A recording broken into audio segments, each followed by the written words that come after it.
things like patents, where the patents come forward and we have these crazy ideas that it takes a few years for it to come to being, but you take TV shows now like Shark Tank, where young entrepreneurs come up with an idea, they just need the funding to go along with it. So sadly enough, in the United States, when you look at those kinds of numbers, those numbers have been dropping, they have not been increasing, so we need to have that emphasis come back with our young people, because maybe our older generation, we've given up on those ideas. But we need some young, enthusiastic learners to come in, and that's why we want to do some of these things that are a little bit different with our own education. This is Albert Einstein, who we should be very familiar with. He would not fit the traditional test.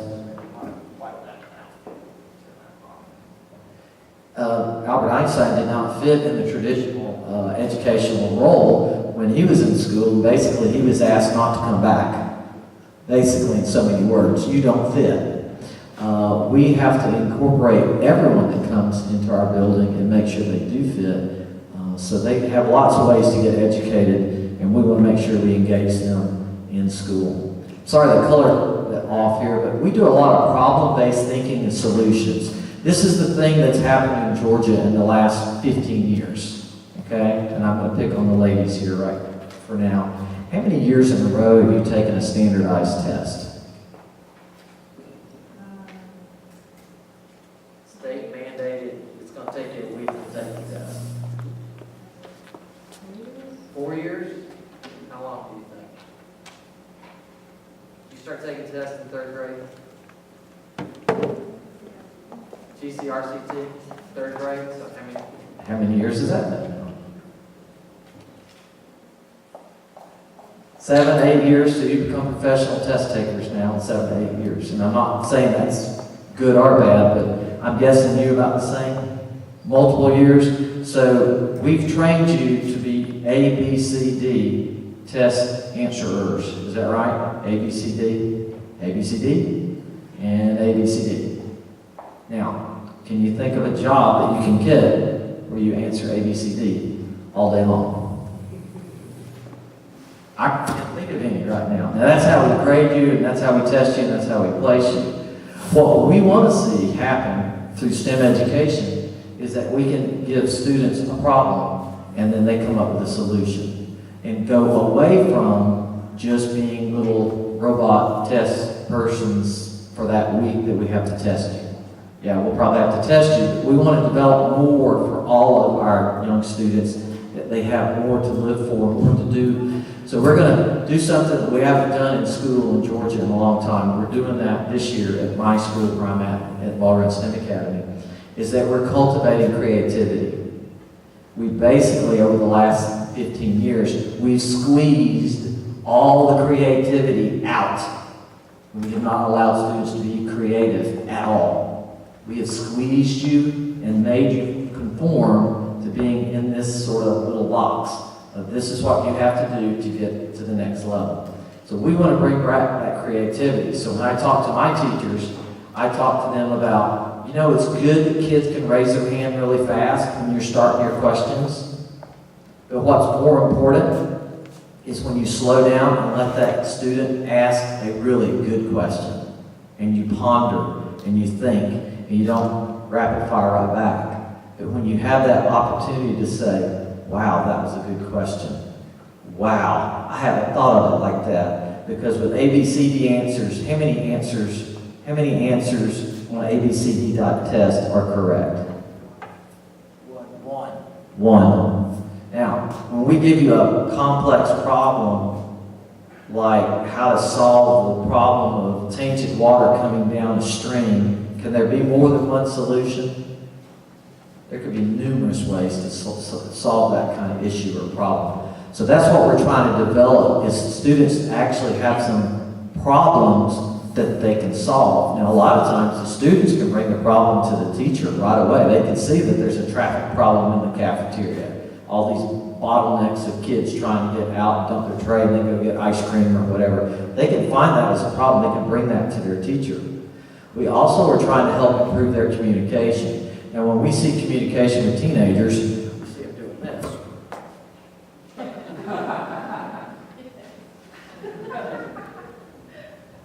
Now, that's one form of communication. And what we're trying to do is develop where they're sitting in a table, in a group, and they can converse and have discussion and talk about, okay, that's a good idea. Yes, that's a good idea. Now let's take all these good ideas and figure out what we can do to create some movement to make this go forward. So that's the exciting part. So even if you're not a STEM named school, you can still ask your colleagues, your teachers, your friends, what do you think about this? What do you think the solutions can be? So we're trying to develop those skills where students are going to start learning how to work together. And we start this at a very young age. Like all the important things you learn in kindergarten. You really do. Sharing, cutting, being nice to each other, taking turns, all those kinds of simple things that if we did that better, we wouldn't have all the problems when we're driving up and down the highways, cutting everybody off. So we look a lot about collaborative inquiry. So instead of me or Dr. Aguilera standing in front of you and just telling you stuff, as teachers tend to do, especially the higher you go, they tell you more and more and more, and you have to take notes and write it and all this kind of stuff. We want to have this where it's more project-based, where we give you a problem, and we give you some parameters. Here's your limitations, and then you need to come up with a solution. And then the teacher steps back and just asks, are you okay? Do you have what you need? Do you need anything else? Do you need to clarify anything? So our challenge is to make these connections while they're going through this process between the math, the science, and technology. We don't want STEM to be STEM, just one thing you do. Like you go to PE class and you put on your PE clothes, and then another day you go to music class and you bring your music instrument. We don't want to just go to STEM class and put on a lab coat. We want STEM to be in all of the subjects all the time, and you're looking for those connections. So what we're trying to do in a STEM type setting is look for those connections. Now, I don't want to embarrass anybody at all, but I'm sure there are some of you that remember Radio Shack. 1991, it was America's premier technology store. All right? It was the place. Now, have you ever been in Radio Shack before? Or twice. If you've been in there once or twice, you probably have not spent a whole lot of money. Okay? There's other places you would choose to go now to get your technology. Where would you like to buy your technology? Where would you go now? Would you like Best Buy? Walmart, Target, can you buy technology there? Obviously you go to the Apple Store, right? You go to the Apple Store. Now, all of these items in 1991 that you could find in the newspaper, which now you have a hard time finding in the newspaper, unless it's online, they've all disappeared from the Tandy computer. Sorry, Mr. IBM, but you know, there was a Tandy model. Then that giant, huge cell phone that was like big as a brick, and then you had an attachment to it that sat in your car. And then there's this strange thing here called an answering machine. Where you've got an answering machine that had 2 tapes in it, and you leave one message, and then your friend would call and leave you a goofy message. I mean, there's probably people now that don't even have phones in their homes. I know our house has never had a phone at all. It's never had. But all of those things have been dismantled or off the market, VHS, camcorder, everything. It's all been replaced by a smartphone.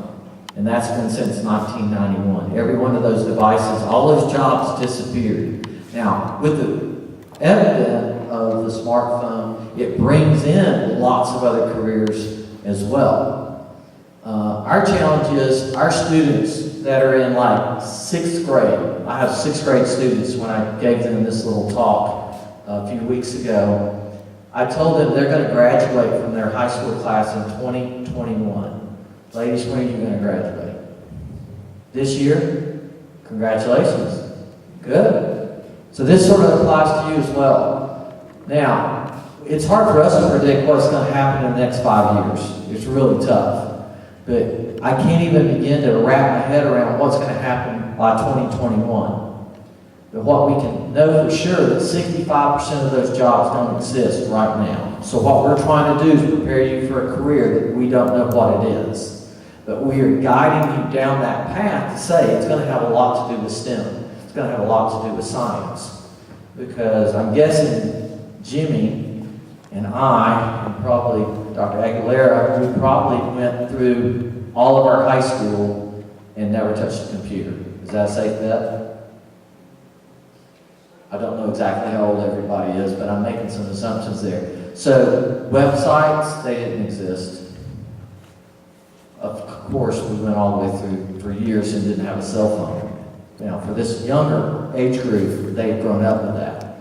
Now, for us, we can talk about a record player, and a record player has special significance. We listen to music on a record player. Now, I challenge you to find a record player and records at a store. It's very difficult to do. That is old technology. It's moved away. I can't imagine what our students are going to have besides their smartphone, their mini tablets, and whatever else they've got attached to their ear or face now. What's going to happen between 20 and 21, and by the time they supposedly retire in 2071. 2071, what are they going to look like? What are they going to be doing? I hope they're a little bit happier than most of that little couple right there. They don't look too happy. But creativity is a big deal. This is another marshmallow challenge. These are some of the things that we do that are low-tech, but high excitement, high engagement. We give the students some marshmallows, spaghetti, and we give them a task. And we say, you need to build a structure that is as tall as you can in this amount of time, and start building. And they ask questions. Can we do this? Can we do that? Did we give you any parameters that said something you couldn't do? It's like, no. Okay, build it. Go. Whereas the general population of students, they want everything sort of told exactly how it is supposed to be. Under the STEM principle, it's very open-ended. It's like, build it, design it. And that's a whole different concept for a lot of our young people. So we're trying to help bring that confidence back where they don't have to come and ask the teacher a question every 15 seconds. It's okay. Just start building and you'll be okay. So we want them to become more curious again, and then most of all, make sure they have some action. Something that they're just getting in there and doing. So when we talk to our students now, we tell them to dream really big, and they should. They need to set their challenges really high. We expect them to be their very best. We want others to see this as the standard that we want. So you're here today to try and put a dream together for yourself or for your grandkids or for your own personal self, and that's awesome. Thank you for being here. Again, this is what it looks like. It's not all high tech, but it can be low tech but high reward. Again, the students were given a challenge. They were given so many pieces of spaghetti, which is a very cool thing to build with. The problem is if you manhandle it too much, spaghetti breaks. And once you get it broken, you can't put it back together. Not any way that I know of. Then they were given a marshmallow, some string, and only a limited amount of masking tape. And their challenge, in this particular challenge, they want to make the structure as tall as they can, but at the pinnacle or the peak of the structure, they have to have the marshmallow, and the marshmallow has to stay there. So they have to build something really tall that will hold that marshmallow in place. So that's one of these challenges, and then once the teacher goes over all of that and they start, they're given a time limit, then that group has to perform that task. And a lot of times you get some very creative things that are going on in the classroom. One of the things you might see at a STEM school, it might be horrible at a high school, but if you have the right mindset, is that you can leverage the technology that the students are already using almost 24/7, except we ask them to put them away when they come to our school buildings, is that we bring their own learning device in. So when it's time, the teacher's done doing their lecture and they want to start doing research, they can pull their device out and they can start using those devices right then and there to look things up that they want to know.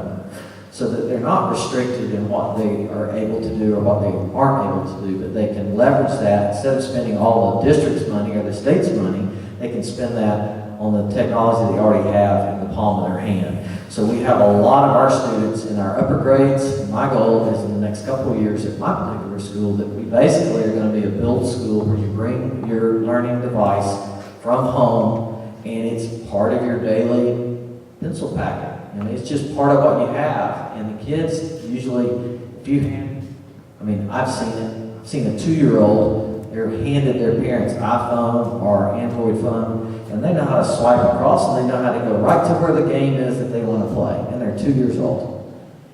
They don't need an owner's manual. You don't have to worry. They might get a little peanut butter on it, but it'll be okay. But these students are very proficient. They're already learning how to take care of these things. Honestly, I've been part of a build program for 4 years now.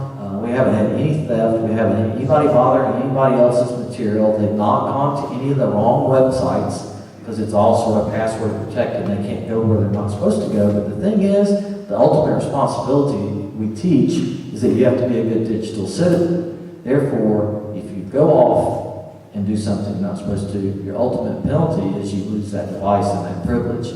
So when you have that as the highest standard, they reach that expectation and they do a really good job of taking care of their stuff, which they tend to take much better care of their stuff than the school stuff.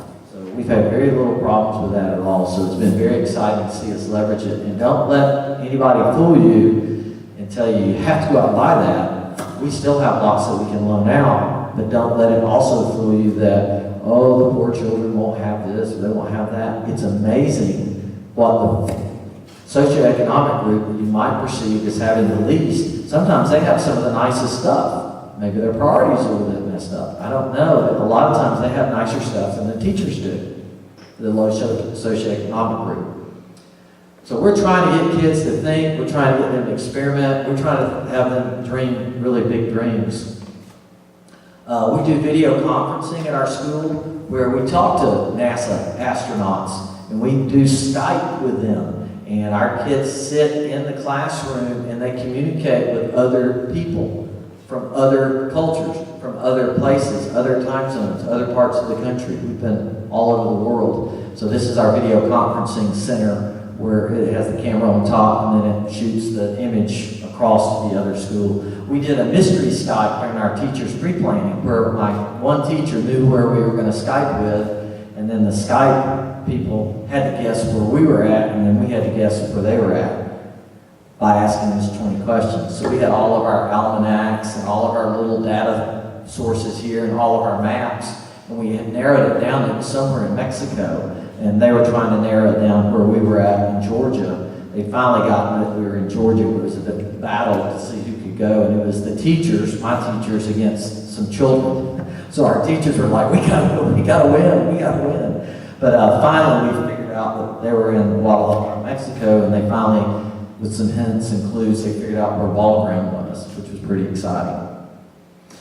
Students love technology. It's just part of their day. They are very proficient, but probably the area that they need most help on is keyboarding. So if you hear anything from your colleagues or friends or family, they're really good using their thumbs when it's a small device, but they are they need a little help. In the old days, we probably took typing. And I know we don't have a typewriter in our entire building right now. Keyboarding skills the kids are going to need to have because we're going to go back when it's time to do the standardized testing. A lot of the standardized testing are going to be online. And when it's online, pretty much the way you input is through a keyboard or using a mouse. You won't be typing the letter A, answer, or B is your answer. You're going to now write a series of sentences in a paragraph form. That will be your answer. It'll be more of a longer paragraph type answer where you have to sort of defend what the answer is. So the choices of A, and D are going to be fewer and fewer, far between on the standardized test in the upcoming future.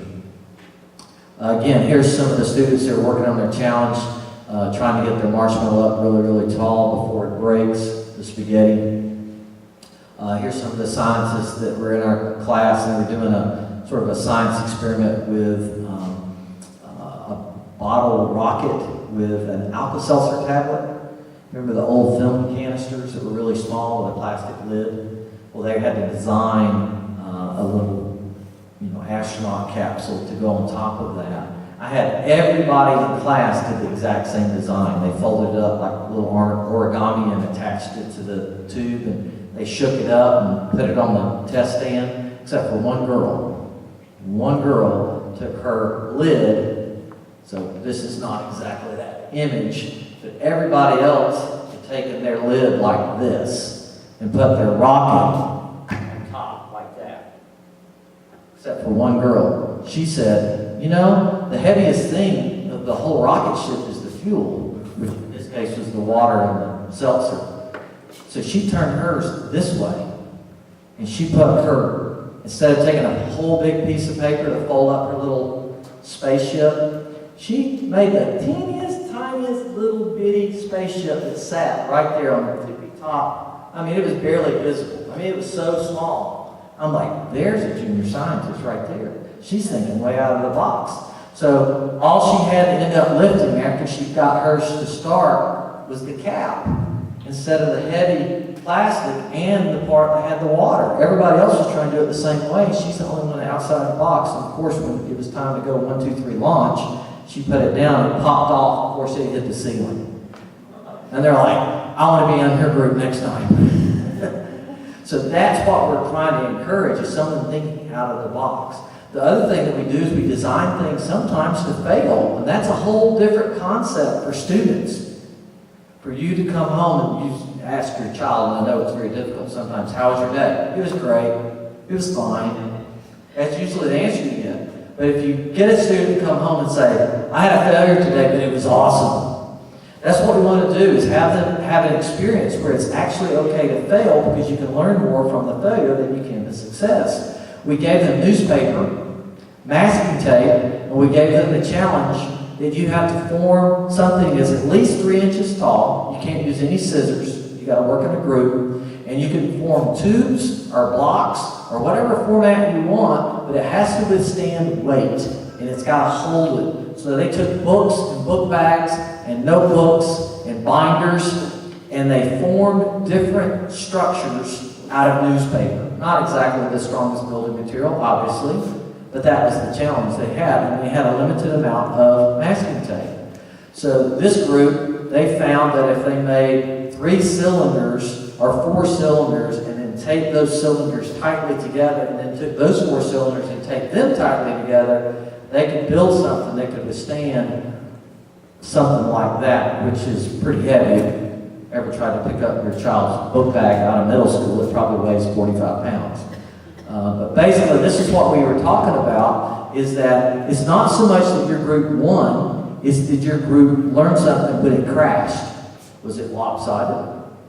Did you build it straight the first time? Or did you see where it bent? So we talked about that as a group, and we finally got them to realize that if you'll take something sort of goofy, like the TV show The Mythbusters, which the kids probably like, or I know I like, my wife hates it, but I get to watch it when I'm not, with her. But they take videotape, which now you can do videotape with your smartphone or on your iPad, and you can videotape your group doing this project. And if you videotape it and it crashes, ladies, what would happen after you videotape it and crash it? What could you do? Rewatch the video and see what? You did wrong. See what you did wrong? And then could you fix it after that? Probably so. That's what I think. Thanks for being brave. There you go. You got to point the pen. Way back in almost 50 years ago, Sputnik, this little aluminum sphere was shot out of Russia, and it was circling the Earth, and we were petrified by it. We were scared to death. And basically that launched a whole upheaval of science and engineering in our country, in the United States. It gave us a wake-up call, if you will, and it caused us to refocus our thought processes. This was back in the early and the middle 50s. It put us all in that we had a problem in education. We didn't have enough scientists, we didn't have enough engineers, because we needed a lot of scientists and engineers to beat the Russians so we'd all feel safe. Now, My point back to you is, yes, we do need those, but we probably put more emphasis on our athletics and sporting efforts. So we have over 1 million high school football players in the United States, over 1 million playing high school football. Now, of those million, we have 20,000 end up being freshman football players in college. And then we are funneling that great, gigantic group of humanity to go through to fight for 254 spots to go to the NFL, the National Football League. So we're going from 1 million down to 254, and those 254 are not guaranteed they're going to last more than 3 years, if they make a team. Do you see a problem here? See a problem here, Jimmy? we need to refocus on what our real goal is. Yes?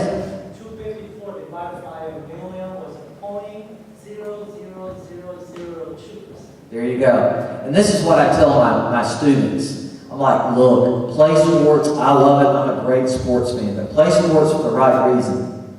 Don't play sports because you think you're going to make your mom and dad happy. You're going to buy them a big car and a house. Okay? Because if you're in 8th grade and you cannot dunk the basketball up to your elbow, you're probably not going to get picked up in the NBA draft when you're in 12th grade. That's just the reality of it. You've got to be extraordinary. You can't just be the best kid on your high school team. Pick something that's got longevity that will stick. Okay? So that's where our focus should be. So just as Sputnik jump-started the space race, that little sphere circling the Earth, the educators got behind it, and the scientists got behind it, and then our government obviously got behind it and put a lot of money into it. So really the effect after that was huge. So that one satellite caused a huge revolution in American education 55 years ago. But you know, our problem is where are we today? Right now we're sort of stuck, and we've got a lot of people bashing us for not spending money properly, or we're not getting kids educated properly. You know, the public schools are under attack. But if we can go through with something like our STEM, where that we know there are jobs out there, over the next 2 years, all of these non-STEM jobs are going to go away. There's going to be more and more STEM jobs. And it's just growing and growing and growing exponentially. So we've got to make sure that we're doing those things. So everything from computer system designs, they need high-level math, problem solving, occupations that are looking really strong right now is biomedical, network systems, data communications, medical scientists, all these call for degrees in STEM education. So there's more out there for males or females than just what typically has been, you know, lawyers, doctors, policemen, firemen. Not that those aren't valued. Those will continue to be. But we have a huge group that we need to fill the gap. So the STEM degree holder you tend to make more money right out of the box. You make $15,000 to $25,000 more a year if you're a STEM degree holder, and then that exponentially continues to go up every year over the period of time if you're a STEM degree holder, regardless if you work in that STEM field or not. What we're trying to create at our school and other STEM schools across the state is we're not trying to get kids to be able to take tests A, B, C, D, and for them to just be slid a worksheet over, and it's like, fill this worksheet out. Because I know if I was a new person, a young person, and I was going to be given the opportunity to fly my airplane, go on an airplane trip, I'd look if there was a way, like you have a restaurant report, it says what the grade is. If I knew that my pilot learned their flying, not on a flight simulator or flying with another pilot, taking apprentice hours, but if he learned how to fly with worksheets, I'd be pretty nervous. I would be very nervous. I would probably think of another way to get transportation if that person had gotten through on worksheets. Well, one of the things that I share with my staff, and I'll share with you, is at this point, you sort of have to look inside yourself and see where you're at with your family and your values and where you want to go and how you can emphasize this. You might think, well, my kids are grown, and thank goodness they're not living at home with me, But at some point, you want to do something to better your community, which you are because you're here tonight or this afternoon. And you got to think, okay, what can I do? Well, you can talk to people about this is the cutting edge. This is what we need. We need some cultivating event to move forward to get people excited about something instead of waiting for something to happen. Let's start it from within. So you have the power of your vote. You can talk to legislators and tell them, we want things going on in our community, in our schools, that are more like this, instead of getting kids to know how to do A, B, C, D. Because right now, I don't know what jobs you can do where you do A, B, C, D. I guess there's that job with Jeopardy, but that Alex Trebek guy, he's pretty healthy. He stayed pretty busy for a long time. So even that job's sort of sacred there, but we were trying to move in that direction where you got to know where you're at. And that's what I've talked to my staff about. We know where we're at right now. We're at the edge of this bridge, and the bridge has stopped being built. Sort of like I-285. I think the story was for years, they had the plans out. It was on the back of the guy's pickup truck, and they were building the bridges. And then the guy drove off one day for lunch, and he lost the plans on 285. And that's why it took so long for them to build it, because they were making it up as they went. The problem here is we can build that bridge whichever direction we want it to go. We can have a nice little curve to the left, or it can have a nice little bend to the right, or it can go straight across. It really doesn't matter, but we just have to look at where we're at right now. And if we're not happy with where we're at right now, we can start moving together as a group and as a consortium of parents and students and educators can look for those opportunities to make connections with people. So I want to see connections like I have with Jimmy now. Now I have with Dr. Aguilera. I'm in the process at our school making connections with other people and other friends that I make as I cross, and talk to people. One of my other tennis partners, he's an astronomer. I didn't know he was an astronomer. So when I talked to him about astronomy, of course, he lit up and talked about astronomy, about stuff that I didn't know. But I said, would you come to my school? And he said, sure, I'd come to your school. Will you come to my school at night where we can see stuff at night? He goes, yeah, we can do that. So I'm going to form a group at my school so we can apply the things in math and science and technology, where I can have career people that are engineers or scientists or people that work in bioterrorism. Wouldn't that be cool to find out from somebody firsthand instead of just hear it from a worksheet? That you can find out what these people do for a living, and then you can talk to them and ask questions. That would be so exciting. So we're going to have a speakers bureau where we can talk to those people. They'll come in. So when we're doing our culminating activity about lift and airplanes and pilots and things like that, we actually have a pilot come in and talk to us. And he can put it in perspective and show us things that would be difficult for someone with a limited science or technology background to be able to do. We'll bring in those experts, or we'll Skype with them and use our video conferencing.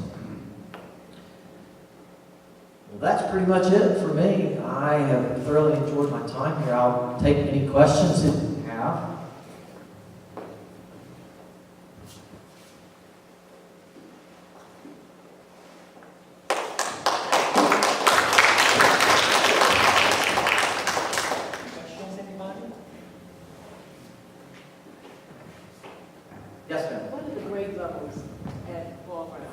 Our school starts in pre-K, and we go all the way up to 6th grade. So we are about a school of 550. So even though the kindergartners, they have a hard time, they don't know all their letters even completely yet, but we're starting to immerse them in STEM-type activities. Our first graders, the past week, they were doing a tale, and they were talking about Paul Bunyan and his sidekick, the blue ox, Babe. Well, they were given a STEM activity that Babe was running amok, which is an ox, and Babe had to stay in a pen. So they gave them popsicle sticks, toothpicks, masking tape, and glue, and that little group had to build Babe, the ox, a pen to keep the bull inside the pen. And they all had different designs, and they were in first grade. I've got first graders that are tweeting. They're tweeting. So they're sending information out, asking questions to others, and in a safe environment, they're getting answers back. It's amazing. And that's what our cultural groups of kids should be able to do. So I have, on On the flyer that I gave you, we have a QR code, which is on the back, and if you don't know what a QR code, in the old days it would have been a barcode, like you do for scanning. I remember when that was novel, and it's like, you don't have to punch in the numbers anymore on the thing. No, we just scan it, and it comes across, and it tells me how much it is, and it's always right. Well, now we have QR codes, and that's what that little design is. If you don't know what a QR code is on the brochure, you can ask any 12-year-old, and they'll download you the app on your phone that will give you a QR reader, and then you can take that reader and then scan that device, and that QR code will give you that information of whatever you want. So if you're a business owner, get one of your teenagers to show you how to download a QR reader, and then you can even make a QR code for your own company or business, put it on your business card, and that's what that younger generation is looking for, because they want to go right to the website. We have an older daughter that's 24, and she doesn't go to any restaurant or buy anything without doing a Yelp search, or she goes and looks at consumer reports. She goes right there and looks on it online. She doesn't just wait to buy it at Radio Shack. She's doing her own research on the fly while she's out there. We also have an app. The app for our schools, we haven't even released it to the general public yet, but we're literally going to release it next week, where basically that app drives you to our school website. So that's one of the places you can always start when you start talking to parents. It's like, go to your school's website. Is it up to date? Has it got stuff on it that you need to know? Good question. Yes, sir. How about your school funding? Do you need additional funding? Funding? Do you need funding that come from Georgia government? We do funding a lot of different ways. That's a good question. This might be one thing that everybody might understand or not understand. We are given a certain percentage of money from the federal government. And I think you'd probably be surprised how much that is or how much it isn't. It's about 1 or 2% is what is funded from the federal government for our students in Georgia. The rest is divided between the state of Georgia, and the other part is your local school, basically your school sales taxes. So it fluctuates between 45% to less. But our additional STEM funding is not really a lot. We get a lot of money because we just built a new building. We have a lot of new technology, but I visited and have talked with Hightower Elementary, which was on Dr. Aguilera's list, and they're a very low income group, but they do some fundraising as a school themselves. We'll do some fundraising as a school ourselves as well to do things like we want to build a 3D printer lab where the kids can do modeling